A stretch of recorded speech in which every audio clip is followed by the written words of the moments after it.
reason God is calling us is to worship God. To bring back the glory that is belongs to Him. So I would like to encourage not only the people in this worship temple or the worship hall, but also those who are listening right now on live. Sing the song that I worship you. And I believe that the moment na kinanta mo natin ito, God will touch the heart of your people. Hallelujah. Let us continue singing. I worship you. I worship you. Let me song mo siya mo. I worship you. I deserve all the highest adoration. The reason I live, yes, oh Lord, is to worship you. The reason that I have one is only to worship you. I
worship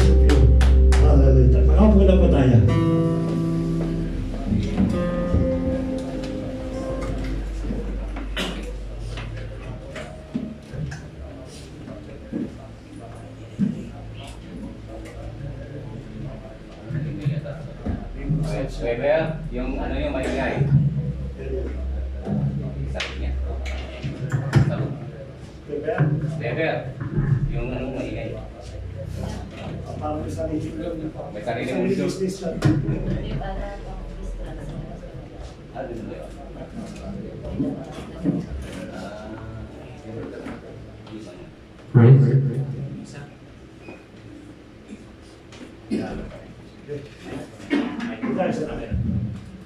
Test 1, 2, 3, yan. Sige po. At nakaupo na po ba lahat? Ayan, magandang umaga po sa bawat isa po sa atin at sa mga nanonood po ng live. Abutan nawa kayo ng pag-ibig at ng grasya ng ating Panginoon. Maranasan din po niyo kung paano po nararanasan namin yung presensya ng ating Panginoon. Now, there is no such distance when you are asking for the presence of God. Kung saan ka man po lugar na sa Pilipinas o sa ibang bansa, if you truly believe that God will do something about yourself, about your family, just be with us and listen to the message of God today. upang sa gano'n ay mapagpala po ang bawat isa po sa atin. Salamat po muli, magandang umaga po. At nakaraang po Friday, kami po natutuwa. At sa mga hindi po namin nakasama, na nakapag-banding po kami doon po sa, ano lugar po yun, Kuya Arnold? Wadi Hanifa. Wadi Hanifa po. At definitely mauulit po yun. Kasi po, yung pong aming pong ulam, matipid. This time, pag nagkaroon po tayo ng outdoor fellowship, mas pag-aandaan po natin. Bagamat napaka-iksi ng kanyang plano, pero napaka-productive po, spiritual productivity po, napakaganda po. Nagkasama-sama, nalaman natin yung mga ugali ng bawat isa, nalaman natin na si Pastora pala, Irene ay mahusay palang kumanta. Hindi natin nalaman po yan, pag tayo nag-outdoor. Para maniwala po yung mga nanonood sa atin. Let us proceed for the message for today. 12 o'clock, so I hope na matapos po tayo ng 12:45. So I will begin again with my message directly. Ang ating pong message for today is self-denial. When you accept the Lord Jesus Christ, the first thing that will happen to us is to deny ourselves. Maaaring iba hindi po nararanasan po yan o maaaring hindi pa nararanasan. But that will be the prerequisite. Now, when you surrender your life to the Lord Jesus Christ, He become your Savior, your life, and your Lord. Means ito po dapat ang mangyari sa atin. Self-denial. No, that is the price of accepting the Lord Jesus Christ as your Lord and Savior. Kaaralan po natin yan para makita po natin kung ito bang self-denial na ito na supposed to be pinapractice natin sa ating pong buhay, ito po ba ay nagagawa po natin ngayon? No? Alam niyo po, sa totoo lang po, mas madali pang i-train yung mga wild animals. Yung mga lion, tiger, at ano pang klase pong wild animal compare kanino po? Sa ating sarili. Mahirap po natin kontrolin yung ating pong sarili. Well, in fact, ang sabi po ng Biblia, that will be our life. It is self-denial. Kung nakita po niyo yung photo, pero pong cross at yung pong heart na sa baba, supposed to be tayo po yan. We are leaning and trusting and believing only the Lord Jesus Christ in our life. At yung po ang ating pong hihimayin sa oras na ito. Are we really living a life with self-denial? Kasi po, mahirap kontrolin ang sarili po natin. Aminin man po natin, hindi lang po kayo, even myself. Minsan yung aking old nature, sumisipa siya na sumisipa sa buhay ko po. At sometimes I question God, why? No? Kasi nga po, nasa mundo tayo na ito at nararanasan pa natin yung mga temptation sa ating pong buhay. But in reality, this is what the Lord wanted to us, to deny ourselves. Alam niyo po ang ating Panginoon, hindi po yan dictator.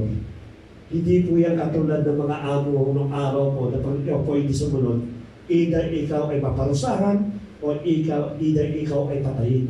Ganun po ang kalagayan ng araw ng mga slave. Yung mga dinidinay yung kanila pong kagustuhan.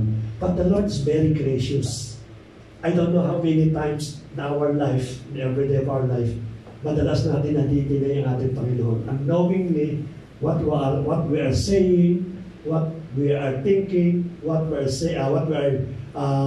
decisions about buhay po natin, sometimes, or most of the times, nadidinay po natin ang ating Panginoon. And let us always remember, meron pong damdamin ng ating Panginoon. Nasasaktan po siya every time na hindi po siya ang nasusunod sa bawat buhay po natin. Ano po ang ating pong verse po today? At sino po ang nakapag-practice ng self-denial sa Bible? Pasahin po natin yung ating pong verse po today. Yan po makikita po natin sa Galatians chapter 2, verses 20 to 21. Sino po nagsulat po ito? Ng Galatians? Si Pablo ang nagsulat po. No? Ang sabi niya, I have been put to death on the cross with Christ. Kasama daw po siyang napako ni Kristo doon sa cross. Pagabat wala po si Pablo sa cross nung pinapakong ating Panginoon, but he claimed himself, no? I was there.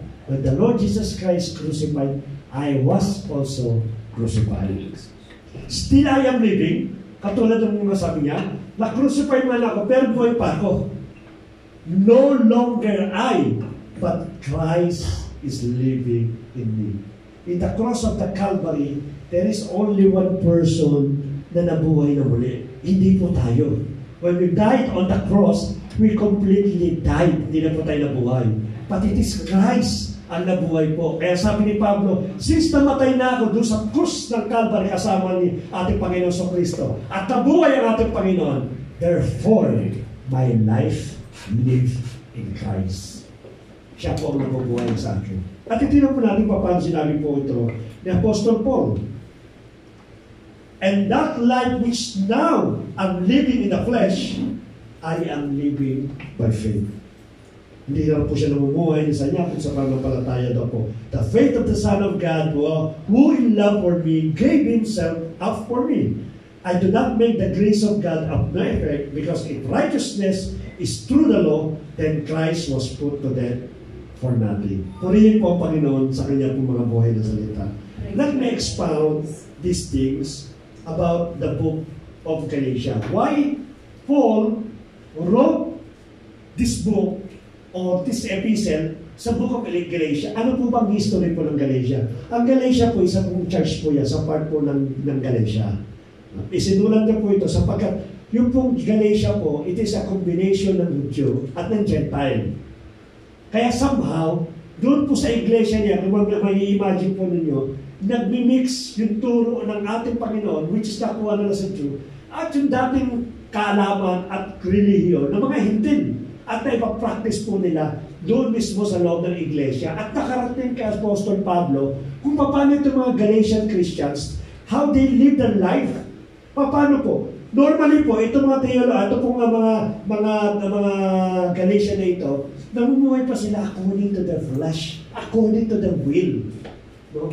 Pwede naman siguro i-combine ko yung dati kong paniniwala, yung dati kong gawin, doon ba sa dapat bagong paniniwala na itinuro naman ni Apostol Pablo sa pagitan ng ating Panginoon sa Kristo. Baka naman yung dati kong pang pinapractice o dati kong pang gawin at nagagawa ko pa ngayon, baka naman acceptable pa rin. At nakarating po lahat yan kay Pablo.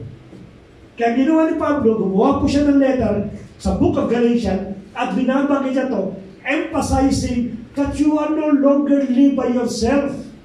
Hindi ka na namumuhay sa sarili mo. It is Christ who live on the cross. Dapat siya ang namumuhay sa iyo. Ang nangangulugan lamang po, whatever Christ needs in our body, yun ang dapat natin sinusunod. Kasi namatay na po tayo, katulad ng sinabi po ni Pablo, patay na ako sa laman. Patay na ako sa sarili ko. Pagkabat ako yung hihinga ngayon, meron akong flesh na katulad ng bawat sa po sa atin. But it is Paul, it is Christ, ang siya pong nabubuhay sa bawat isa po sa atin. Prevalent po yung pagiging canalized living sa Galatia. Idolatry, fornication, adultery, etc., etc., and etc. Kaya sinita po yan ni Pablo sa magitan po na kanyang pong sulat. Then let me expound kung ano ibig sabihin po ni Apostle Paul that living in Christ. Paano ba mamuhay ng living in Christ? Tingnan po natin. What is living in Christ? The number one po, you must completely follow the instruction of Jesus Christ bilang bondservant na pinakita po yan. You no longer the capacity to rule yourself but rather follow the instructions of your master. Yung pala yung living in Christ. Wala ka na palang capacity to decide yourself. Wala ka na palang authority to do whatever you want to do. Sapagkat ikaw po ay bondservant. Yun po ang sinasabi po, what is living in Christ? It is the Lord Jesus Christ who are now ruling in our life. At ang isa po sa binabanggit ng ating Panginoon na makikita po natin sa Hebrew chapter 10 verse 25, do not forsake the assembly of God, the assembly of the fellowship. Huwag daw natin i-forsake yung ganitong klaseng pagtitipon. No, but it so happened na talagang hindi naman ganun yung ating pong seriousness. Madalas ang nangyayari po by convenient. Uy, Friday, free ako ngayon. Aatin ako ng worship service. Kasi free ako eh. Nangangahulugan, still yourself for the side. No? May problema ako. Ano problema ko? Dapat patin ako para may pagpaya ng mga pastor at mga elder. You are going to the assembly like this kind of fellowship just only for your personal needs. Hindi tayo namumuhay nang naayon sa sinabi ng ating kapatid na si Pablo, na nabubuhay ako para lamang sa ating Panginoon. Ano man ang kanyang pong kagustuhan. There are a lot of reasons, no? Nangyayari po yan. They even cater yung ating pong damdamin. Pag nasaktan tayo ng bawat kapatiran, the best and easy way to do is what? To leave the sun, to leave the chat room. Left the group. Because yun ang pinaka-convenient yun ang pinaka-bilis. Left the group. Bakit ka po nag-left the group? Kasi po si Ate Myla, nakasimangot, pumunta po. Dati nakangiti sa akin yan Ngayon nung pumasok po ako ng Friday, nakasimangot si Ate Myla, para panggansi sa akin, hindi na ako magsisimba. Left the group. Convenient po. No? Pero ang sabi ng ating Panginoon, huwag mo kalilimutan yan. Dapat nagtitipon tayo ng every Friday. Isang araw sa loob ng isang linggo, dapat nagtitipon tayo. Because that is belong to me. Hindi naman kinuha ng ating Panginoon itong araw. He's asking only for one day. And that one day is belong to Him. Ano po ba ang tawag doon sa mga taong na hindi iyo ay kinuha mo? Ano ka ninakawan mo ng ating Panginoon Jesus? It's so easy for us to give up yung ating pong pagtitipon at ibigay yung araw sa Kanya rather than to give up yung ating pong mga pleasure sa labas. Kasi po nagkataon, birthday ng aking pong kaibigan, yung anak niya, at may party po. Kaya absent mula ako ng Friday. Si Pastor naman, si Pastora, kaya ako po kay Baruan, napakasakit sa damdamin po namin na ipagpalit mo ng araw po ng Friday. Kasi hindi naman kami inindihan yun. Diba? Hindi naman kami ang iniwan ninyo, kundi ang ating Panginoon. Let us always remember when we are gathering here, atong meeting place na ito, we have only one special visitor. Kahit kami, bisita po kami dito, bagamat kami mahawak po ng bahay, but we are visitor. Ang talagang pinunta po natin dito ay isang tao, which is ating Panginoon sa Kristo. Then suddenly, it's easy for you to give up. Hindi ito po pagtitipon. Nagkaroon kayo ng anita ng kapatid mo, inulang mo pa, ano kinalaman ko? Sasabihin ng Panginoon, anong kinalaman ko? Bakit ikaw hindi pumunta ng Friday? Inundyan mo ko. Asa na yung sinasabi po ni Pablo, na hintay nagdi-design ng ating pong sarili. Alam niyo po, napakahirap po ito. One of the hardest thing sa isang Kristiyano, katulad po ng love your enemy. Napakadali sabihin po to deny yourself. But in reality, we always refuse to deny ourselves. Tapos ito, hindi kami nasasaktan ninyo ang ating Panginoon. We always declare, mahal na mahal po kayo, Lord. Pero yung parang pagmamahal kasi hindi lang sa salita po yan. Alam niyo po kung sino mo po yung taong madalas na naghihintay sa atin. Simula pa lang ng Saturday. Pagtapos po ng Friday, Saturday po, iisa po yung na-excite sa atin. Makikita ko kaya yung anak ko si Kuya Arnold sa Friday. Yung aking anak ko si Kuya Richard, pupunta kaya siya ng Friday. Kaya siya ka-excited sa mga usap sa atin. No? Habang namalapit yung Friday, yung build-up ng pagiging excitement ng ating Panginoon, lumalaki po yan. And pagdating po ng Friday, hindi niya makita yung mga usap sa atin. Imagine po yung disappointment na nangyari po sa house. Napaka-easy sa atin na gawin yung mga bagay na ito. Why? Sapagkat hindi po nagiging realidad yung sinabi po ni Pablo. Na kung saan sabi niya, it is not me who live, it is Christ who live in me. If the Lord said that I should come by Friday, I will come. Because it is not me anymore that live, but it is Christ who lives in me. I have to deny my pleasure. I have to deny everything. And even I can deny my family for the love of Christ. Si Pablo po, kung maharali niyo po yung buhay po niya, iniwan niya yung lahat para kanyang pumbagal. He removed everything sa kanyang pumbuhay, even yung opportunity po. You know, Paul, supposed to become a great leader ng Jerusalem. Andun po siya. Siya na po yung nililin niya upang maging leader. But because of all these things, no, I can give up that kind of authority and that kind of promotions just only to live in Christ. Kaya po ako tuwa sa buhay ko ni Pablo. He mastered himself. Sana po dumating tayo sa punto ganun, even myself, na napag dumating sa punto. Alam niyo po, sa araw-araw nakapagod pong buhay natin. Hindi ko natin may detail yan. So we've been working for so many hours. We even extended the working hours for more than 10 hours. Na supposed to be, salamat po yan. Supposed to be, we're working only in a basic time. But because of our love to the company, nag-extend po tayo ng oras. No? Nakikita po tayo ng ating pamilya, ng mga kasamahan po natin, that even na pinupuri po tayo ang task ng dedication mo at commitment mo sa company ninyo. You even sacrifice your health. You even sacrifice those night na supposed to be nagpapahinga tayo. Then nakakatuwa po yun. Nakakaganda ng pandinig. Pero it's so sad that even for how many minutes you cannot sacrifice sa ating pong Panginoon. We cannot even extend yung ating pong pagpuri sa ating pong Panginoon. Marami natutuwa sa atin, but the question is the Lord really natutuwa pa sa ginagawa po natin? Let us remember, katulad ng binabanggit po ni Pablo, it is not us that we are living now, but it is Christ living in me. What is next? Living in Christ means all your business in life or everyday activities must be related to your master business, heavenly things. No? Yung pamumuhay sa atin daw po, Panginoon, yung mga business daw po natin, it's all heavenly things. No, hindi na tayo dapat sumasama o nakikiayon doon sa ayaw ng ating pong Panginoon. Sometimes nagwa-wonder po kung why you still in Destaraha enjoying a wild party. You are not part of that kind of business.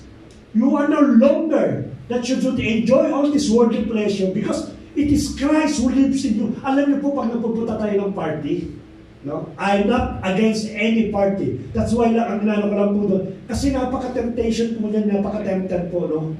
May mga party na sometimes hindi mo kontrolado, umaten ka lang eh. The moment that you came to the party, nakita mo, napaka-wild na ng mga tao nandoon. No? The best thing that you have to do is to withdraw, pero hindi po.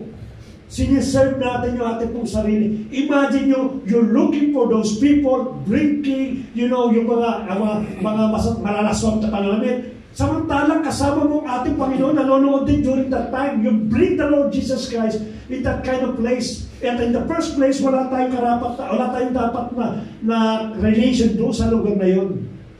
No, napakarami po ang ipinagpapalit, yung ganito po, na kung saan ay yung ating pong sarili. Our business is all heavenly things. If you have the opportunity to share the gospel sa kasalubong mo, ibatin yung agad po yan. Alam niyo po, recently, natutuwa po ako sa ginagawa ng Lord. Kasi po nawala na yung passion ko for evangelism. No, I have the opportunity to share the gospel of God, but hindi ko na mabuksan yung aking bibig. No, nung muna Lord, well, anyway, ako naman na nagtuturo eh. Kami naman nag-ano. No, yun ang katwiran ko. That is my own reasoning, just to make an excuse. But this time, no, Lord, it is not me who live, but it is you who live. You want me to share this guy? I will share your gospel. That is living in Christ. Hindi po yung sarili po natin ang siya po ini-entertain po natin. Kasi po, Pastor, naiiya po ako. Then you are serving yourself. Hindi ang ating pong Panginoon. Living in Christ means all your business is really belong to the heavenly things. Marami po yan. Anything na hindi po tama, katulad ng pag-comment po ng Facebook o ng social media, nagrarap po kayo, sinasabi niyo yung damdamin po ninyo, which is it shows also your personality. No, kaya pag nakita natin, naku, sumipa na naman yung sarili niya, nawala na naman yung pagiging living in Christ. Bisa na open po tayo, tama po yun. The first reaction is, ang bihira yan, ang dami natin ang dami ko ng pinagsama, ang dami ko ng ginawa, ang dami ko ng pangunawa, and yan, ganito pa rin ang ginawa ng kapatid. No? That is yourself. Ikaw yun. It is not you who live in Christ. Tama, siguro nag-react na. Pero you have to come into your senses again. Mali. Diba? Kaya sabi ng ating Panginoon, diba? Sabi niya, Panginoon, ilang beses ko mapatatawan o unawain ng tao ito? Ang sabi niya ilan? habang ikaw ay nabubuhay. Ganun karami po yan. Pag namatay ka na, hindi mo siya kahit patawarin. Habang ikaw po ay nabubuhay, uunawain po natin yan. Hindi, pasaway na talaga eh. Wala na talagang katutunan, hindi na natuto kahit kailan. Because it is not us who change that person. It is the Lord Jesus Christ. Us is only a channel in order to fill that person na mahal na mahal siya ng ating Panginoon. That is denying ourselves. That is how to live in Christ Jesus. At ano po yung sumunod? To deny ourselves.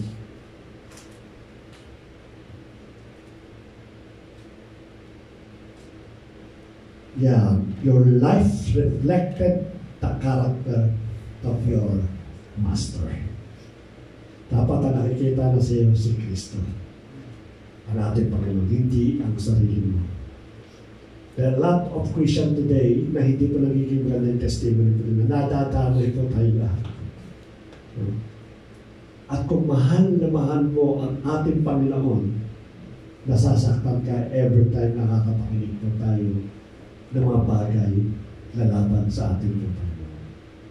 Pero sometimes pinabaliwalaan natin. Anyway, hindi naman ako yan eh. Sila naman yun. Yes, tama. Hindi naman natin pastor, church yun eh. Church nila yun. Tama. But we have to remember that they are only one body in Christ. Ang kasiraan ng church na yun, kasiraan ng ating Panginoon. Therefore, it is our business na i-correct lahat ng bagay. Kaya napakaganda po yung ating pong buhay, makikita mo. I'm not saying that we're perfect, but let us always admire, let us always na magkaroon ng willingness to change our life from glory to glory. Sapagkat yan po ang dapat na nabubuhay at dapat na ipamuhay po natin. In short po, when you summarize this three, isa lang po ibig sabihin nga po yan. Yung ating pong message. Self-denial. Now we will start learning how to deny ourselves. Yun po dapat po natin malaman. Ang nagsabi po ng Galatians chapter 2 si Paul. Kung nasabi ni Paul na it is not him who live anymore, but it is Christ who live. Let us see ano yung nagpag-trigger kay Pablo para sabihin niya sa Galatia at sabihin niya sa oras na ito. Normally, if I am a person na aking pong pamumuhay ay hindi ko pa nagiging maayos, at kung meron pong tao, maaaring politician, maaaring leaders ng church, ang siya pong nag-redirect ng aking pong buhay, then I feel something na much better. Then, ang gagawin ko is, tama, makikinig ako sa leader na yan, yamang yung kanyang inuutos o yung lamang kanyang pinapagawa, ay nagiging better person ako. Meron kang nakakuha something. Tama po ba? No? At maaaring si Pablo, nung siya'y namumuhay, nung hindi niya pakilalang ating Panginoon, he become a better person nung na-convert siya bilang isang Kristiyano.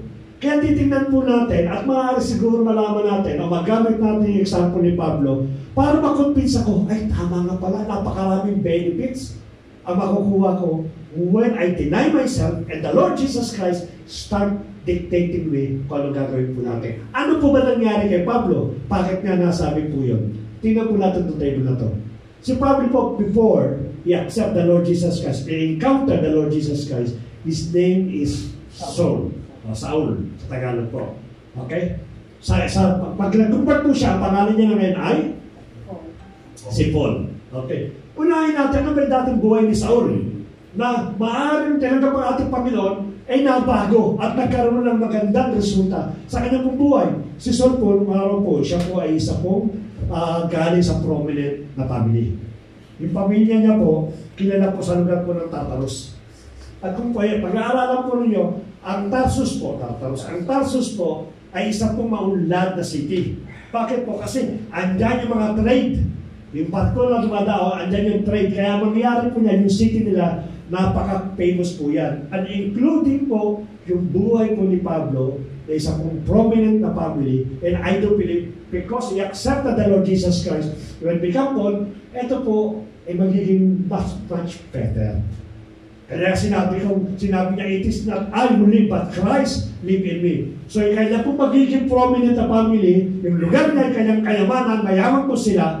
Therefore, ang in-expect po natin, much rich and famous ang matatanggap po ni Paul. Sapagkat na-convert po siya. Ano po ba nangyari kay Paul? After po ng kanyang pong conversion, he became an ordinary labor. To earn, just to support his basic needs. Imagine nyo, yung pumbuhay po niya, nakaupo po yan sa bed na maganda. Makakatulog ng maayos, maganda yung kwarto. Kung may air condition araw, naka-aircon po ito. Anything that he wanted, makukuha po niya sapagkat meron po silang kaya. But when he became Paul, converted, and start living in Christ, not ordinary labor po ito. At yung kanyang pangangailangan, lagi niya inaasa po. Kaya nga sabi niya, when I am weak, that's the time that I am strong because of the Lord Jesus Christ. Ang hulugan, hinibab niya po ito, kalapalit po nito. And I don't see a logic why you are now in bed and you go to the street just to sleep sa kalsada po. I cannot see that kind of logic. No? Let us go with the second one. Si Saul po is a diaspora Jew. Pag sinabi natin diaspora Jew, siya po ay may authority. Nakaupo po siya sa Sanhedrin at siya po ay may authority to judge any people that will be against the law. Sapagkat siya po ay mahilig maalam sa batas nila Moses.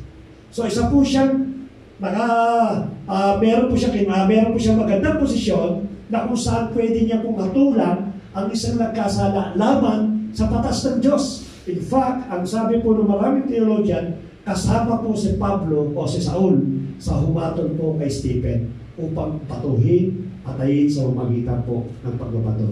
Isa po sa mga hukom na naghatol po at nagpataw ng death penalty itong si Saul. Na kung titignan niyo, sarap po siyang mataas na Pariseo. Kaya nga nakakuha po siya ng letter in order to usigin lahat po ng Kristiyano. So if he has a higher position during that time, maybe because he likes to live his life to the Lord Jesus Christ, maaaring ito na-promote pa ito ulit. Yung kanya pong level, maaaring double pa yung level. Kaya sabi niya talaga maganda mabuhay sa ating pong Panginoong Jesus. Let us see what will happen. Yeah. Paul became a disciple of Christ, persecuted and oftentimes thrown into dungeon.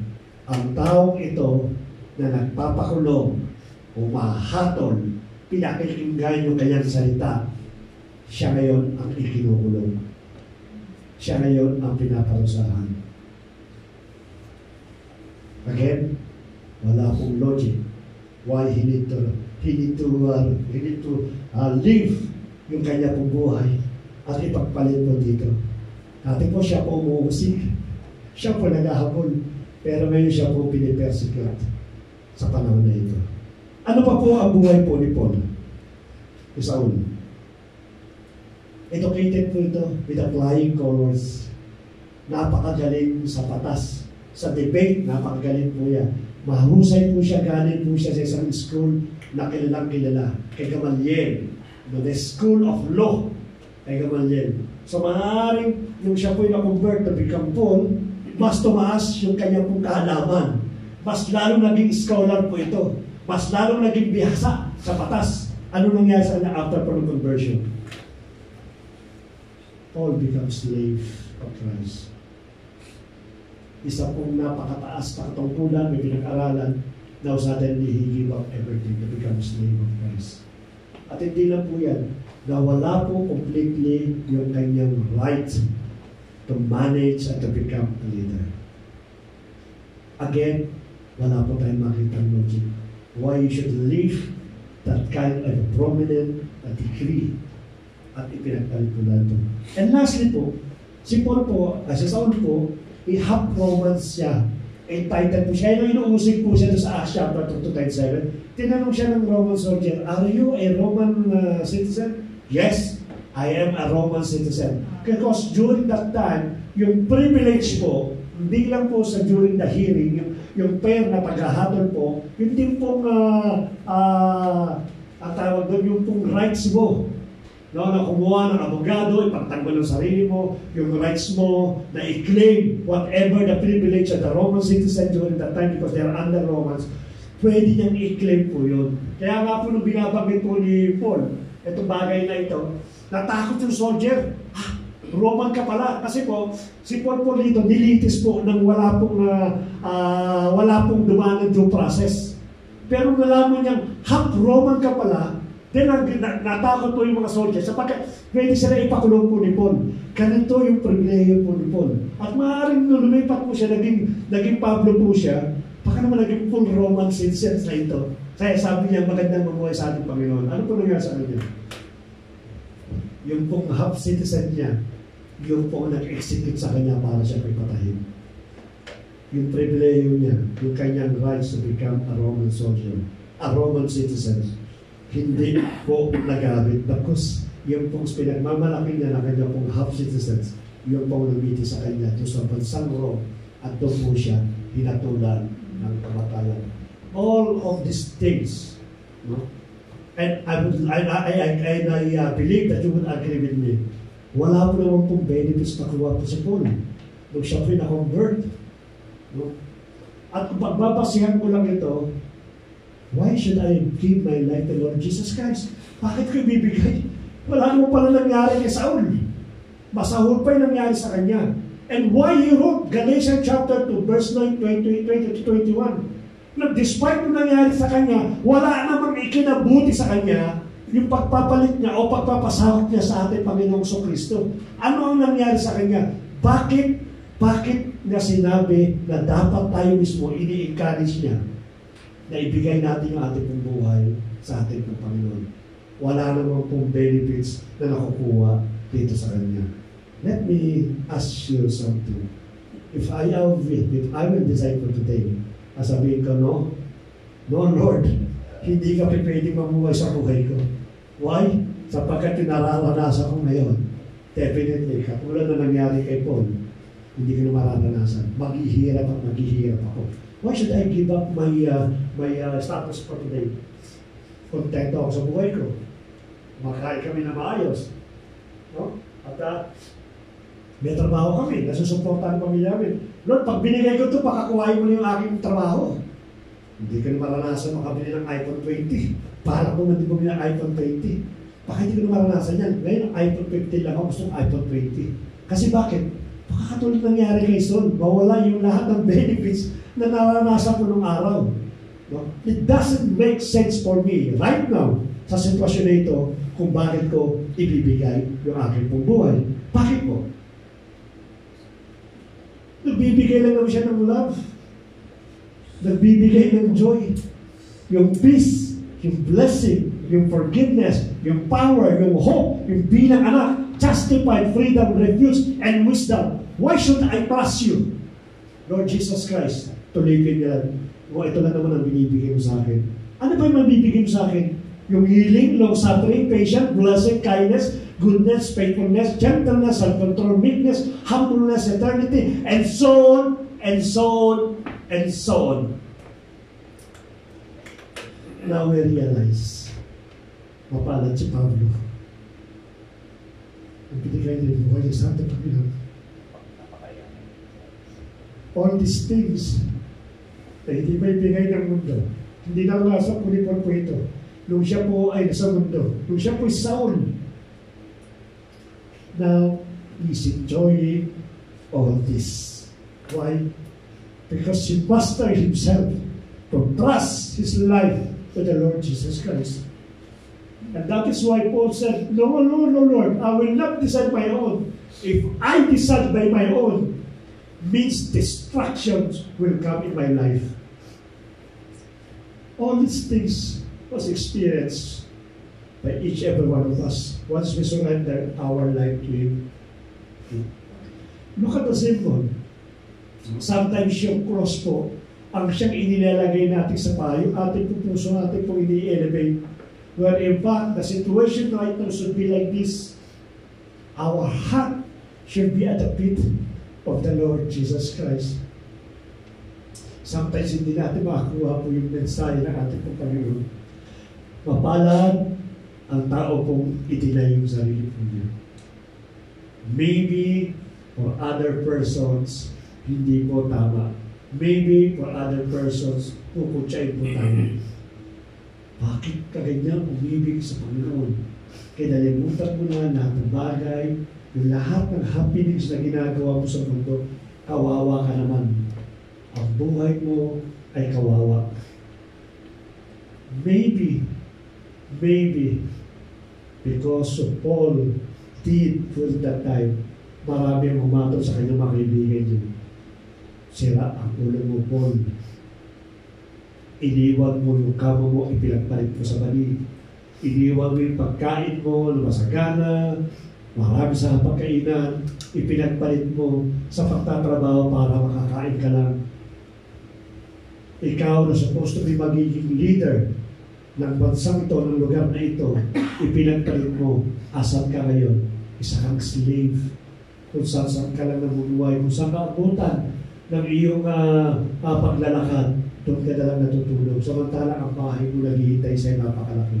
Ang pamilya mo, ano doon, naghihintay sa'yo para bigyan ka ng kaginawaan. You have a master degree. But what happened to your master degree? You leave everything just to become a slave of the Lord Jesus Christ. Hindi ko makita yung reason at logic bakit mo ginawa yun. But right now, in front of us, we can see the reason why Paul tininay niya yung sarili niya. Because of all these things. And more and more na mararanasan po ng ating kapatid dito. It is not only here that he will experience these things. Lagi ko po sinasabi at lagi ko pinapangarap, one day po, we will meet Paul in heaven. And you will see Paul, a lot of crowns nasa kanya po. Pati mo, Paul, napakadami mong achievement, napakaraming ginawa. Because of so many crowns. Ano ba naging susi? Sabi lang din ko sa'yo, isa lang po ang susi. Deny yourself. And everything will come into order. Yun lang po gagawin po natin. And sometimes in our decision, in our life, marami po yan. In everyday ng ating pong trabaho, ng ating pong buhay sa araw-araw. Let us always examine baka muli yung ating pong sarili naghahari sa bawat sa po sa atin. Let us always ask, Lord, it is still you that will be the king of my life, or now it is myself. Pinagkalaktakan. Again, ito po ang ipinalit ni Paul sa lahat ng bagay na ikinagta sa kanya ng kanya pong mga kaibigan. Ako po natutuwa when I'm preparing this message because pinalik po ako ng Lord doon sa dati kong sitwasyon. Sabi ko, Panginoon, lumarating ako sa punto na hindi na ako yung sarili ko ang siya na naghahari. Hindi na yung sarili ko. Hindi na ikaw naghahari sa akin, hindi yung sarili ko. No? By the fact na nagkaroon kami ng pag-uusap po ng aking po asawa patungkol sa mga problema sa church, especially recently, may naapektuhan po. Then I started, entertain my feeling. Yung upset ko ba? Bakit ganito? Yung pala, may reason pala kung bakit pinagawa ng Lord yung denying yourself. Habang ginagawa ko, Lord, sorry po. Again, sumipa na naman si Bernard. Yung damdamin ko na naman ang siyang pinairal ko na supposed to be, dapat ikaw ang siyang nasusunod sa akin. The moment na nag-trigger po yung aking pong damdamin, dapat mo, Lord, ano ang dapat kong gawin? And Lord Jesus Christ will give us a good answer po. And lastly po sa ating po conclusion. Sabi po niya, I am crucified with Christ. Ano po ba yung sabihin po nun?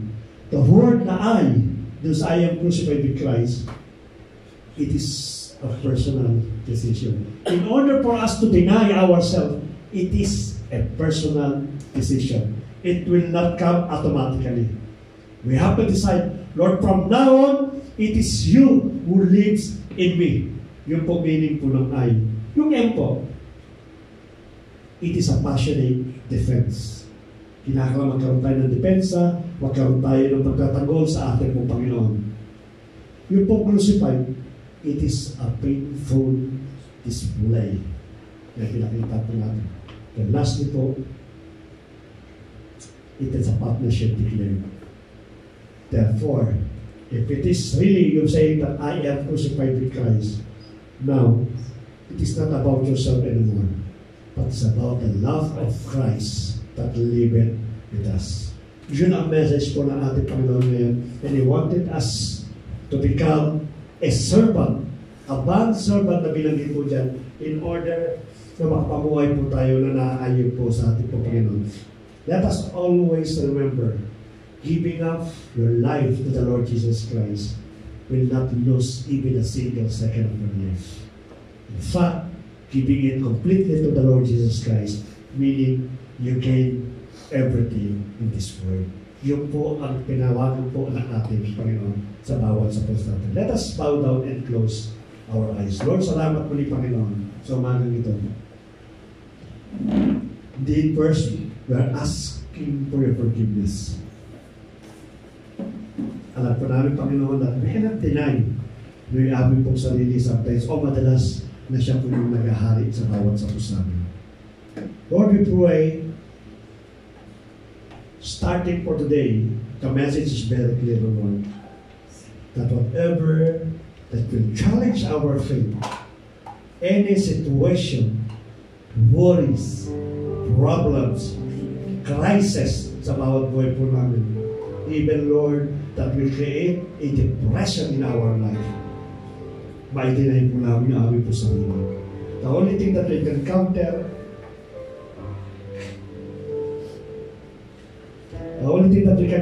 our emotion is to live in you, Lord, to deny ourselves. Sapagkat the moment na hindi po namin nakita po ito, alam namin yung mga problema, yung mga worries po namin sa aming pong buhay, sa aming pong family, sa mga mahal namin sa aming pong buhay. Alam namin kakainin kami dito. And it will create a pride of life. And soon, it gives us, Panginoon, the distractions. Kaya as early as possible, O Lord, makita po namin that every time that we challenge my situations, ma-declare po namin, Lord, it is not me who live, but it is you who live in me. And it is you that will give us the solution, that will give us a way out para po hindi ito maging burden sa akin pong sarili. Tulungan mo kami, Panginoon, na lagi pong itinayo ang aming pong sarili. Time to time, O Lord, alam namin na ito po ay sisipa sa bawat sa po sa amin. Magmamanifest po, Lord. But Lord, ang aming pong dalangin that every time that will manifest, O Lord, immediately review us, O Lord God. Remind us that you already surrender your life to me, and it is me that who will decide in your life. Ganun po kayo sa amin, Panginoon. Sapagkat ang decision po para sa bawat sa po sa amin, ito po ay perfecto at napakainam, hindi lang sa amin, kasama po yung mga mahal namin sa buhay. Pagdagatib sa mga nanonood po sa amin na online. Dalagi ko, Panginoon, may mga katanungan sila ng mga buhay. They have their own problems. They have their own issues. Family man, financial, Father God, emotional, sicknesses, O Lord God. Father God, sa oras na ito, Lord, tulungan mo rin itinay-tinay ka nila itong mga sarili. To completely trust in you, Lord.